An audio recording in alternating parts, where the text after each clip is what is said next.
ದಿನಾಚರಣೆಗಳು ಹಾಗೂ ರಾಷ್ಟ್ರೀಯ ಹಬ್ಬಗಳನ್ನು ಆಚರಣೆ ಮಾಡಿದಾಗೆ ಇವತ್ತು ಸಹ ಅಕ್ಟೋಬರ್ 2 ನಮ್ಮ ದೇಶ ಒಂದೇ ಅಲ್ಲ ಇಡೀ ವಿಶ್ವ ಕಂಡಂತಹ ಮಹಾನ್ ನಾಯಕರಲ್ಲಿ ನಾವು ನಮ್ಮ ದೇಶದಲ್ಲಿ ಇದ್ದಾರೆ. ಒಬ್ಬರು ಮಹಾತ್ಮ ಗಾಂಧೀಜಿಯವರು, ಇನ್ನೊಬ್ಬರು ಡಾಕ್ಟರ್ ಬಿ ಆರ್ ಅಂಬೇಡ್ಕರ್ ಅವರು.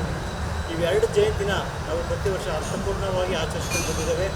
ಅದೇ ರೀತಿ ಈ ವರ್ಷ ಸಹ ನಮ್ಮ ದೇಶಕ್ಕೆ ಸ್ವಾತಂತ್ರ್ಯವನ್ನು ತಂದುಕೊಂಡಂತಹ ಮಹಾತ್ಮ ಗಾಂಧೀಜಿಯವರ 151ನೇ ಈ ಒಂದು ಜಯಂತಿಯ ಸಂದರ್ಭದಲ್ಲಿ ಆಚರಣೆ ಮಾಡೋದಕ್ಕೆ ನಾವು ಇವತ್ತು ಎದುರಿಗೆ ಸೇರಿದ್ದೇವೆ. ಈ ಒಂದು ಕಾರ್ಯಕ್ರಮವನ್ನು ಸ್ವಾಗತ ಮಾಡಲು ನಮ್ಮ ವಿಶ್ವವಿದ್ಯಾಲಯದ ಹುಟ್ಟುಹಬ್ಬ ಸಮಾರಂಭ ಒಂದು ಗಾಂಧಿ ಜಯಂತಿಯನ್ನು ಆಚರಣೆ ದೇಶದ ಎಲ್ಲ ಕಡೆ ನಮ್ಮ ಮಹಾತ್ಮ ಗಾಂಧಿಯವರು ಸ್ವಾತಂತ್ರ್ಯಕ್ಕೋಸ್ಕರ ದೇಶಕ್ಕೆ ಅಪಾರ ಸೇವೆಯನ್ನು ಸಲ್ಲಿಸಿದ್ದಾರೆ. ಈ ಒಂದು ಅಕ್ಟೋಬರ್ 2ನೇ ತಾರೀಕು ನಾವು ಈ ಒಂದು ಆಚರಣೆಯನ್ನು ವಿಜೃಂಭಣೆಯನ್ನು ಆಚರಿಸ್ತಾ ಇದ್ದೇವೆ. ಈ ಸಂದರ್ಭದಲ್ಲಿ ನಾನು ಮಾನ್ಯ ಕುಲಪತಿಗಳ ಈ ಒಂದು ಸಮಾರಂಭಕ್ಕೆ ನಾನು ಸ್ವಾಗತ ಬಯಸುತ್ತೇನೆ. ಮತ್ತು ಫೈನಾನ್ಸ್ ಆಫೀಸರ್ ಅವರಾದ ವೆಂಕಟೇಶ್ ಮೂರ್ತಿಯವ್ರನ್ನ ನಾನು ಈ ಒಂದು ಸಮಾರಂಭದಲ್ಲಿ ಭಾಗವಹಿಸಬೇಕು. ಅವರಿಗೆ ಸ್ವಾಗತ.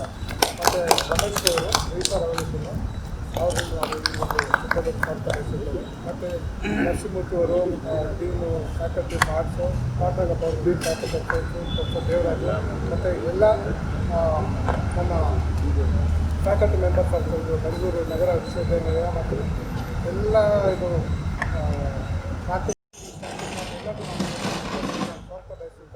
ಒಂದು ಕಾರ್ಯಕ್ರಮದ ಸಂದರ್ಭದಲ್ಲಿ ಮಹಾತ್ಮ ಗಾಂಧೀಜಿಯವರ ಒಂದು ಭಾವಚಿತ್ರಕ್ಕೆ ಹೂವನ್ನು ಹಾಕೋದ್ರ ಮೂಲಕ ಈ ಕಾರ್ಯಕ್ರಮಕ್ಕೆ ಮಾನ್ಯ ವಿಶ್ವವಿದ್ಯಾಲಯದ ಕುಲಪತಿಗಳ ಜಾಫರ್ ಸರ್ ಹಾಗೂ ರಿಜಿಸ್ಟರ್ ಸರ್ ಹಾಗೂ ಫೈನಾನ್ಸ್ ಆಫೀಸರ್ ಹಾಗೂ ಎಲ್ಲ ವಿಭಾಗಗಳ ಮುಖ್ಯಸ್ಥರನ್ನು ಕೋರುತ್ತಿದ್ದಾರೆ.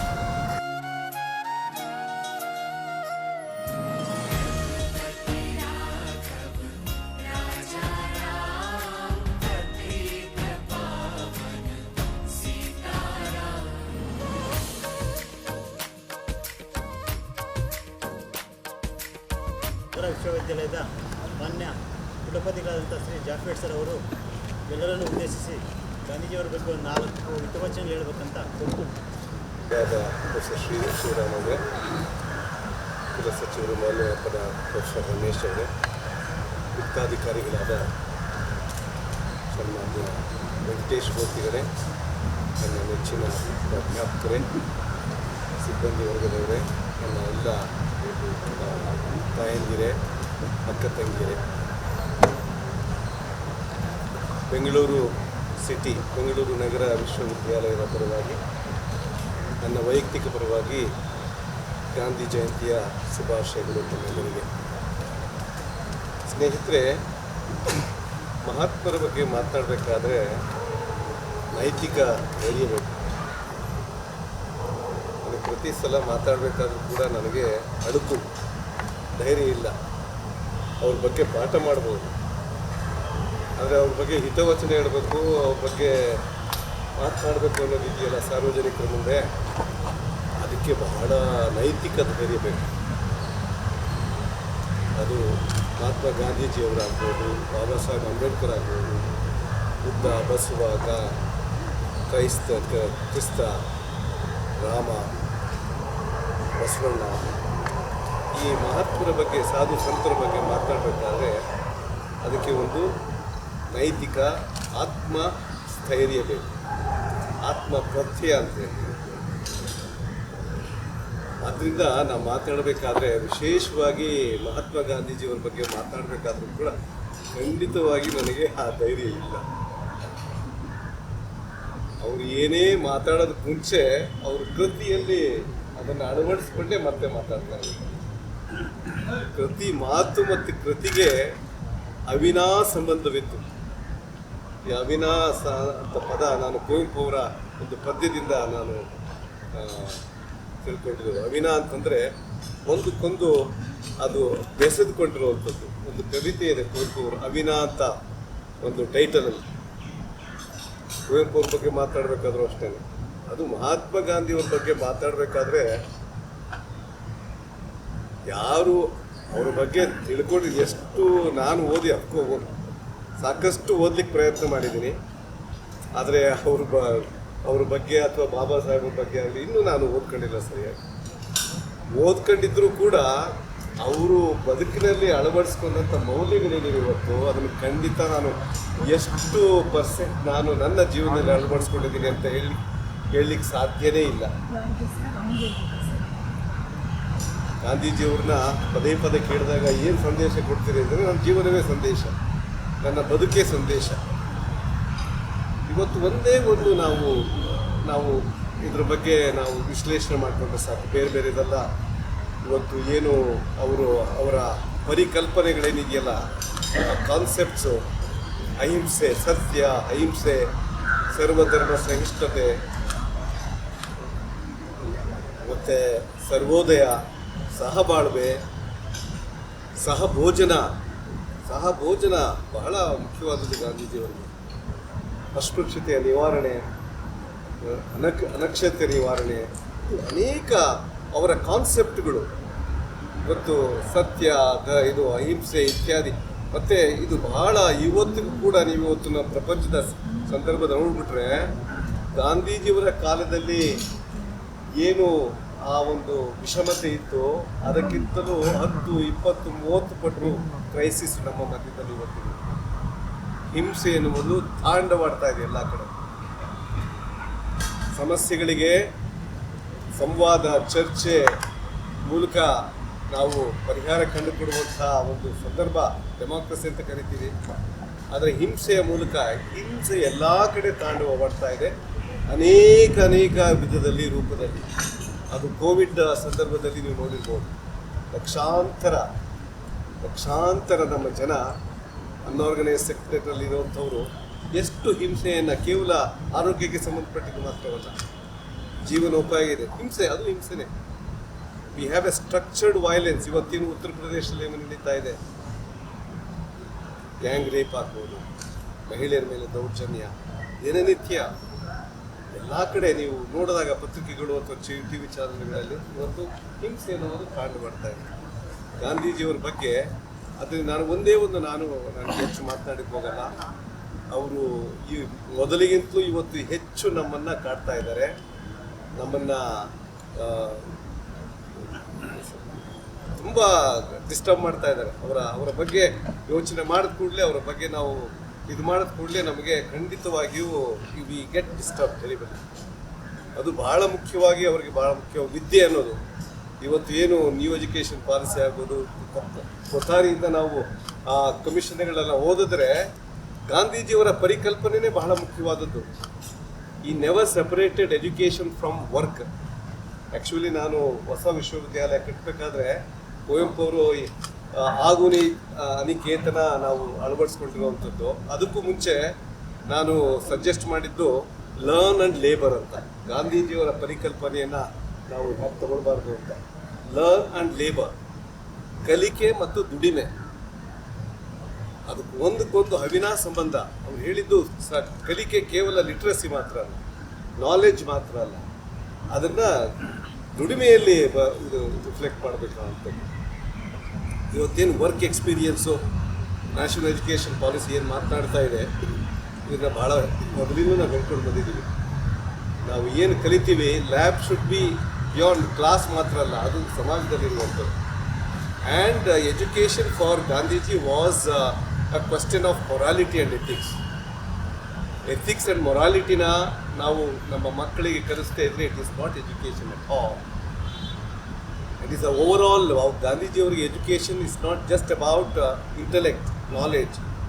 It is about mind, body, spirit and emotions. It's a very comprehensive concept of education ಗಾಂಧೀಜಿಯವರು.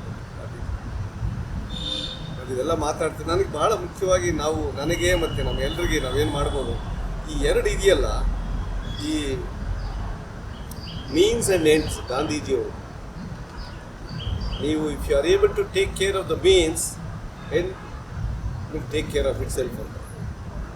ಈ ಎರಡು, ನಮ್ಮ ಮಾತು, ನಮ್ಮ ಕೃತಿ, ನಮ್ಮ ಮಾತು ಮತ್ತು ನಡವಳಿಕೆ, ನಾವು ಒಳಗೆ ಒಂದು, ಹೊರಗೆ ಒಂದು, ನಾವು ಹೇಳೋದೇ ಒಂದು, ಮಾಡೋದೇ ಒಂದು.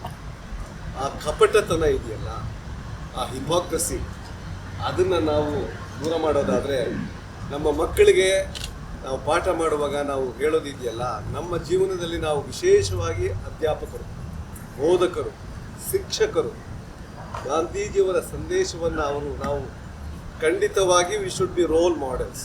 ನಾವು ಏನು ಹೇಳ್ತೇವೆ ಅದನ್ನು ಮೊದಲು ನಮ್ಮ ಜೀವನದಲ್ಲಿ ಅಳವಡಿಸಿ ಅದನ್ನು ಅನುಸರಿಸಿ ಮಕ್ಕಳಿಗೆ ಹೇಳುವಂಥ ತಾಕತ್ತು ಮತ್ತು ಧೈರ್ಯ ನಾವು ಬೆಳೆಸ್ತೇವೆ. Otherwise we have no business to stand before our students. ಮಕ್ಕಳಿಗೆ ಮುಂದೆ ನಿಂತ್ಕೊಂಡು ನಾವು ಪಾಠ ಮಾಡಲಿಕ್ಕೆ ನಮಗೆ ಅಧಿಕಾರ ಇಲ್ಲ, ಆ ಧೈರ್ಯ ಇಲ್ಲ, ಇರಬಾರ್ದು. ನಾವು ಪ್ರತಿಯೊಂದು ವಿಧದಲ್ಲಿ ಕೇವಲ ಕ್ಯಾಂಪಸ್ಸಲ್ಲಿ ಮಾತ್ರ ಅಲ್ವಾ, ಕ್ಲಾಸ್ ರೂಮ್ನಲ್ಲಿ ಮಾತ್ರ ಅಲ್ಲ, ನಮ್ಮ ಕುಟುಂಬಗಳಲ್ಲಿ, ನಮ್ಮ ಬದುಕಿನಲ್ಲಿ ನಮ್ಮ ನೈತಿಕತೆ ಏನಿದೆ ಅದನ್ನು ನಾವು we should become roll models. ಇಲ್ಲಿ ಕೇವಲ ಒಳಗಡೆ ಅಲ್ಲೋದಲ್ಲ, ಎಲ್ಲ ಕಡೆ ನಾವು ಮಾಡೆಲ್ಸ್ ಆಗಿರಬೇಕು. ಎಲ್ಲ ಕಡೆ ವಿಶೇಷವಾಗಿ ಶಿಕ್ಷಕರು ಮತ್ತು ತಂದೆ ತಾಯಿಯಂದಿರು, ವಿಶೇಷವಾಗಿ ಶಿಕ್ಷಕರು. ಯಾಕಂದರೆ ಸುಮಾರು 15-18 ವರ್ಷ ನಮ್ಮ ಜೊತೆಯಲ್ಲಿರ್ತಾರೆ, ನಮ್ಮ ಕೈಯಲ್ಲಿರ್ತಾರೆ. ಅವ್ರನ್ನ ಹೇಗೆ ಬೇಕಾದರೂ ನಾವು ಮೋಲ್ಡ್ ಮಾಡ್ಬೋದು ಸಮಾಜದ ಹಿತದೃಷ್ಟಿಯಿಂದ. ಅದರಿಂದ ಗಾಂಧೀಜಿಯವರು ಖಂಡಿತವಾಗಿಯೂ ಆ ಚಿತ್ರ ನೀವೆಲ್ಲೂ ನೋಡಲಿಕ್ಕಿಲ್ಲ. ಆ ಚಿತ್ರನ ನಾನು ವಿಶೇಷವಾಗಿ ಕಲಾವಿದರಿಂದ ನಾನು ಚಿತ್ರ ಬಿಡಿಸಿ ತಂದಿದ್ದೀನಿ ಇಲ್ಲಿಗೆ. ಗಾಂಧೀಜಿ ಮತ್ತು ಅಂಬೇಡ್ಕರ್ ಅವರ ಚಿತ್ರ ಒಬ್ಬ ಕಲಾವಿದರಿಂದ ನಾನು ಚಿತ್ರ ಬಿಡಿಸಿ ತಂದಿದ್ದೀನಿ. ಅದು ವಿಶೇಷವಾಗಿ ನಾನು ಮಾಡಿಸ್ಕೊಂಡು ಬಂದಿರುವಂಥದ್ದು. ಭಾಳ ಅದ್ಭುತವಾದ ಒಂದು ಚಿತ್ರ. ಪ್ರತಿಯೊಂದು ಕೂಡ ಜ್ಯೋತಿ ವೆಂಕಟೇಶ್ ಅವರು ನಿಮಗೆ ಜಯಶ್ರೀ ವೆಂಕಟೇಶ್ ಅವರು ಬಹುಶಃ ಒಂದು ಗಾಂಧೀಜಿಯವ್ರ ಬಗ್ಗೆ ನೀವು ಮಾಡಿದಾಗ ಅವರ ಫ್ಯಾಬ್ರಿಕ್, ಅವರ ಇದ್ರ ಬಗ್ಗೆ ಖಾದಿ ಬಗ್ಗೆ ಒಂದು ಪ್ರೆಸೆಂಟೇಷನ್ ಮಾಡೋದು. Gandhiji khadi it was for him.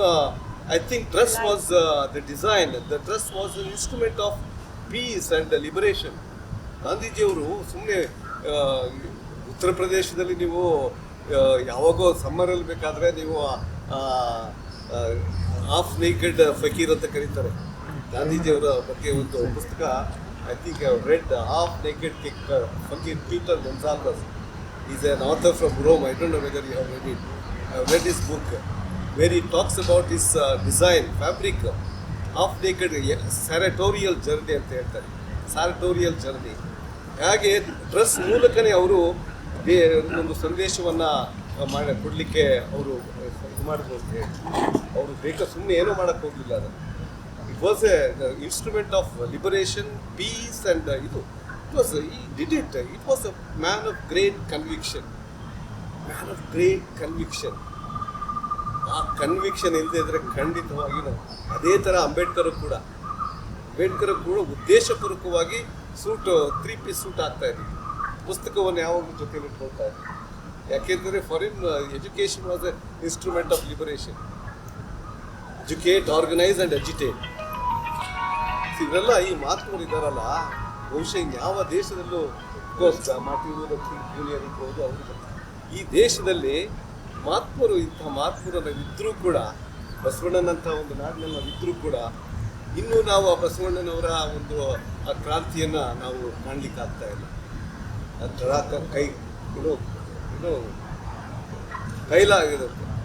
ಕಾಯಕವೇ ಕೈಲಾಸ. Beautiful, what a beautiful concept. ಗಾಂಧೀಜಿಯವ್ರದ್ದು ಅದೇನೇ. ಅದರಿಂದ ಸ್ನೇಹಿತರೆ ನಾನು ಹೆಚ್ಚು ಮಾತಾಡೋಕ್ಕೆ ಹೋಗಲ್ಲ. ಮಾತಾಡಿದಾಗ ಐ ಬಿಕಮ್ ಎಮೋಷ್ನಲ್. ಆದರೆ ಧೈರ್ಯ ಇಲ್ಲ, ಕೇಳಿ ಧೈರ್ಯ ಇಲ್ಲ. ಅದನ್ನು ಪ್ರಯತ್ನ ಮಾಡ್ತಾ ಇದ್ದೀನಿ ನಾನು ಕೂಡ. ನಾವೆಲ್ಲರೂ ಪ್ರಯತ್ನ ಮಾಡ್ತಾನೇ ಇರಬೇಕು. ಆದರೆ ಇಂಥ ಮಹಾತ್ಮರು ಸಂತರು ನಮಗೆ ಸಿಗೋಲ್ಲ, ನಾವಂತೂ ಆಗಲಿಕ್ಕೆ ಸಾಧ್ಯ ಇಲ್ಲ. ಆದರೆ ಎಷ್ಟು ಮಟ್ಟಿಗೆ ಆ ಹಾದಿಯಲ್ಲಿ ನಾವು ಹೋಗ್ಲಿಕ್ಕೆ ಆಗ್ತೀವೋ ಅದರಲ್ಲಿ ಹೋಗೋಣ ಅಂತ ಹೇಳಿ ಮತ್ತೊಮ್ಮೆ ತಮ್ಮೆಲ್ಲರಿಗೂ ಮಹಾತ್ಮ ಗಾಂಧೀಜಿಯವರ ಈ 151ನೇ 152 ಅಂತಾರೆ, 151 ಅಂತಾರೆ ಇರಲಿ, ಅವರ ಜಯಂತಿಯ ಶುಭಾಶಯಗಳನ್ನು ತಮಗೆಲ್ಲ ಹೇಳಿ ಮತ್ತೊಮ್ಮೆ ನಿಮಗೆ ನನ್ನ ನಮಸ್ಕಾರಗಳನ್ನು ತಿಳಿಸ್ತೇನೆ. ಒಂದು ಯುವಕರನ್ನ ಮಾನ್ಯ ಕುಲ ಸಚಿವರು ಮಹಿಳಾ ಮತ್ತು ರಮೇಶ್ ಅವರು ನಡೆಸಿಕೊಡುವಂಥ ಸಮಾರಂಭದ ಮೂಲಕ ನಾವೆಲ್ಲರೂ ಕೂಡ ಗಾಂಧೀಜಿ ಪ್ರತಿಪಾದಿಸಿದಂಥ ಸರಳತೆ ಮತ್ತು ಅಹಿಂಸೆ ನಾವೆಲ್ಲರೂ ಕೂಡ ಜೀವನದಲ್ಲಿ ಇರೋರೆಲ್ಲರೂ ಕೂಡ ಪ್ರತಿಪಾದಿಸೋಣ, ಅಳವಡಿಸ್ಕೊಳ್ಳೋಣ. ಮತ್ತು ನಮ್ಮ ನೆರೆಹೊರೆಯ ಸ್ನೇಹಿತರುಗಳಿಗೆ, ವಿದ್ಯಾರ್ಥಿಗಳಿಗೂ ಕೂಡ ಎರಡು ಪ್ರತಿಭೆಗಳನ್ನು ಕೂಡ ಹೆಚ್ಚು ಅಗತ್ಯ ಇದೆ. ಅದನ್ನು ಪ್ರಸಾರ ಮಾಡುವಂಥ ಒಂದು ಬದ್ಧತೆಯನ್ನು ಮೂಡಿಸಿದಂಥ ಈ ಕಾರ್ಯಕ್ರಮದಲ್ಲಿ ಅಧ್ಯಕ್ಷತೆ ವಹಿಸಿ ಕಾರ್ಯಕ್ರಮವನ್ನು ನೆರವೇರಿಸಿ ಗಾಂಧೀಜಿ ಆಶಯಗಳನ್ನು ನಮ್ಮೆಲ್ಲರಿಗೂ ತಿಳಿಸಿಕೊಟ್ಟಂಥ ನಮ್ಮ ವಿಶ್ವವಿದ್ಯಾಲಯದ ಗೌರವಾನ್ವಿತ ಅಧ್ಯಕ್ಷರಿಗೆ ನಮ್ಮೆಲ್ಲರ ಪರವಾಗಿ ಗೌರವಪೂರ್ವಕವಾದ ವಂದನೆಗಳನ್ನು ಅದೇ ಈ ಕಾರ್ಯಕ್ರಮವನ್ನು ಆಯೋಜಿಸಿದಂಥ ನಮ್ಮೆಲ್ಲರ ರೀತಿಯ ಕೃಷಿ ಸಚಿವರಾದ ಶ್ರೀರಾಮ್ ಸರ್ ಅವರಿಗೂ ಕೂಡ ನಮ್ಮೆಲ್ಲರ ಪರವಾಗಿ ಗೌರವಪೂರ್ವಕವಾಗಿ ವಂದಿಸ್ತೇನೆ. ಹಾಗೆ ಕಾರ್ಯಕ್ರಮದಲ್ಲಿ ಉಪಸ್ಥಿತರಾದಂಥ ಹಣಕಾಸು ಅಧಿಕಾರಿಗಳು ಅವರಿಗೂ ಕೂಡ ನಮ್ಮೆಲ್ಲರ ಪರವಾಗಿ ವಂದಿಸ್ತಾ ಇಲ್ಲಿ ಬಂದಿರತಕ್ಕಂಥ ಎಲ್ಲ ಗೌರವಾನ್ವಿತ ಪ್ರಾಧ್ಯಾಪಕ ಬಂಧುಗಳಿಗೆ ಶಿಕ್ಷಕೇತರ ಬಂಧುಗಳಿಗೆ ಎಲ್ಲರಿಗೂ ಕೂಡ ವಿಶ್ವವಿದ್ಯಾಲಯದ ಪರವಾಗಿ ಈ ಕಾರ್ಯಕ್ರಮದಲ್ಲಿ ತಾವೆಲ್ಲರೂ ಭಾಗವಹಿಸಿದ್ದಕ್ಕೆ ಎಲ್ಲರಿಗೂ ಕೂಡ ಗೌರವಪೂರ್ವಕ ವಂದನೆಗಳನ್ನು ಕಾರ್ಯಕ್ರಮದ ವಂದನಾರ್ಪಣೆ ಮಾಡಿದಂತಹ ಮೂಲ ಮಕ್ಕಳ ಕೃಷಿ ಸಚಿವ ರಮೇಶ್ ಸರ್ ಅವರಿಗೂ ಧನ್ಯವಾದಗಳನ್ನು ಹಾಗೂ ಈ ಕಾರ್ಯಕ್ರಮಕ್ಕೆ ಭಾಗವಹಿಸಿದ ಗಾಂಧೀಜಿ ಅವರ ಒಂದು ನನ್ನ ಜೀವನವೇ ನನ್ನ ಸಂದೇಶ ಅನ್ನೋ ಏನು ವಾಕ್ಯ ಇದೆ ಆ ವಾಕ್ಯನ ನಾವೆಲ್ಲ ಪರಿಪಾಲನೆ ಅಂತ ಹೇಳ್ತಾ ಈ ಕಾರ್ಯಕ್ರಮವನ್ನು ಮುಕ್ತ ಮಾಡ್ತಾ